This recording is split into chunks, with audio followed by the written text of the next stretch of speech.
झणझणीत अशी काळ्या मसाल्याची मटकीची उसळ। मटकीची उसळ बनवण्यासाठी इथे मी 3 कांदे घेतले आहे। कांदे साल काढून स्वच्छ धुवून घ्यायचे आणि अशा प्रकारे कट करून घ्यायचे आहे।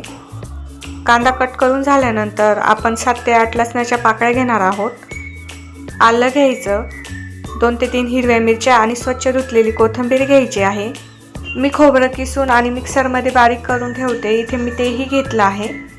मटकी आपल्याला पाण्याने स्वच्छ धुवून घ्यायची आहे। कढईमध्ये थोडंसं तेल टाकायचं आणि कट केलेला कांदा घालून आपल्याला कांदा परतून घ्यायचा आहे। जोपर्यंत कांद्याला मस्त गोल्डन कलर येत नाही तोपर्यंत परतून घ्यायचा। कांदा परतून झाल्यानंतर त्यामध्ये खोबऱ्याचा किस घालायचा आणि तोही परतून घ्यायचा 1 मिनिटासाठी। आता ह्याच्यामध्ये आपल्याला लसूण, आलं, हिरवी मिरची आणि कोथिंबीर घालायची आणि तीही परतून घ्यायची। परतून झाल्यानंतर आपल्याला हे थंड होऊन द्यायचं आहे। थंड झाल्यानंतर मिक्सरच्या भांड्यामध्ये काढून घ्यायचे।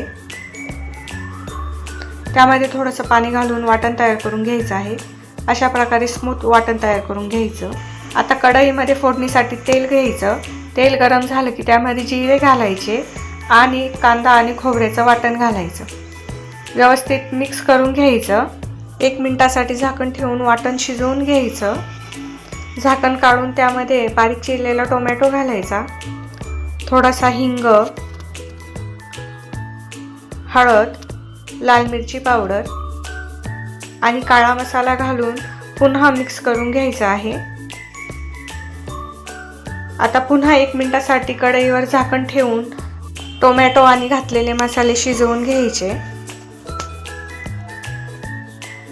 अशा प्रकारे मस्त तेल सुटलेलं आहे। आता त्यामध्ये धुतलेली मटकी घालायची, थोडेसे कच्चे शेंगदाणे घालायचे आणि चवीपुरतं मीठ घालून मिक्स करून घ्यायचं। मिक्स करून झाल्यानंतर पाणी घालायचं। आता तुम्हाला ग्रेव्हीची कन्सिस्टन्सी कशी हवी त्यानुसार तुम्ही इथे पाणी घाला। मी इथे 1.5 ग्लास पाणी घातलं आहे। पुन्हा एकदा मिक्स करून घ्यायचं। आता झाकण ठेवून आपल्याला उसळ 15 मिनिटासाठी शिजवून घ्यायची आहे। 15 मिनिटं झाल्यानंतर आपण झाकण काढू। अशा प्रकारे आपली मटकीची उसळ तयार आहे। आता कोथिंबीर घालून आपण उसळ सर्व करून घेणार आहोत। तुम्ही ही मटकीची उसळ पावासोबत, भाकरीसोबत किंवा भातासोबतही खाऊ शकता।